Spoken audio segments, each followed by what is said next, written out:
Good morning, family. Welcome to today's Lessons for Life. Today is Wednesday, February 4th, 2009, and today we're reading Numbers chapter 11, and I really got lots in this chapter.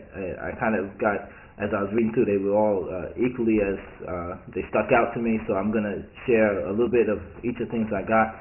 But as always, I encourage you to read through for yourself, see what you get from it. Email us, we'll put it on the blog.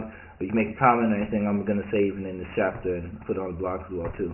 But Numbers chapter 11, the first thing I saw as the people were complaining because they kind of were getting tired of the manna that the Lord had been providing. They started saying that they wanted some of the flesh or some of the things that they used to eat when they were back in Egypt. And one of the first things I got from that was you really need to be, grateful for the things that you have and consider the things that you're looking for or asking for, because there's a consequence that comes with what you're asking for. When you're changing something, there's a consequence, or there's more responsibility. There's something that's attached to that thing you're asking for. So they here were asking for, some other kind of provision from the Lord, some flesh, as it was saying. And then you'll see it later on in the chapter when he gives them the quail, that then they get smitten with a plague. So because they got the thing they were asking for, they also got whatever a disease or a sickness was attached to having eating of that quail. So the first lesson is really just to be conscious of the things you're asking for, and really be grateful or thankful for what you have, and before you start making requests for something different. Secondly, as I was reading through, the people then went to went to Moses with their complaint. And then Moses went to the Lord, and he was really, very heavy by the burdens of the people. So he was saying to the Lord, about all these burdens and why he has to take on all the burdens of the people. And another thing you can learn from this is really, when you're leading people, you have to actually. It's not just directing them and pointing them in the direction to go, but you actually take on the burdens that they have, because they're coming to you with the burdens, and then you have to see what to do with those burdens, how to handle it or bring to the Lord. But they first have to come to you, so you have to take on the burdens of the people. So it's not always the easy thing to do. But what the Lord did in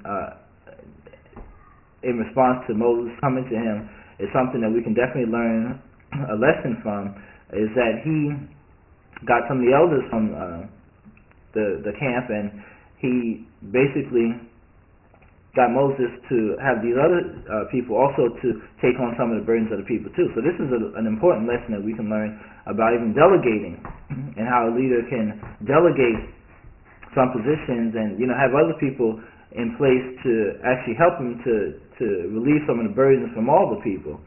And I believe we had learned this even several chapters back, not even in the book of Numbers.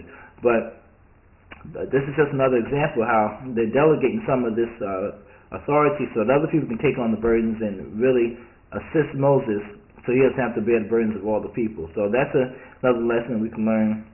And I can think about even in my business, where I have a couple of employees there, but there's certain things that I just give to them and have them do, and I don't even think about it anymore. I just let them handle it and take care of it. So that's another important lesson we can learn from this chapter. And thirdly, there's something else that I was taught even at the temple, where it says that someone came to Moses. One of the young boys came to Moses and said that there was two prophets that was prophesying in the camp, and Moses said that God would have it that all of his people would prophesy. And that's an important thing to even know and understand what that means too. That really God's desire would be for us all to be sensitive to hearing from the words, hearing from the Lord, and for us all to be able to have that open communication, be able to hear and speak the word of the Lord, really. So it's not just for a select few, but it would really be for God. God would really have for all the people to be able to do that, to be sensitive and to be open to hearing from Him. So that was another thing that I got from reading this chapter. As always, like I said, you could read it through, and I encourage you to read it through and email us, and we'll put it on the blog. But with that, create yourself a wonderfully blessed day today, and we will talk again tomorrow.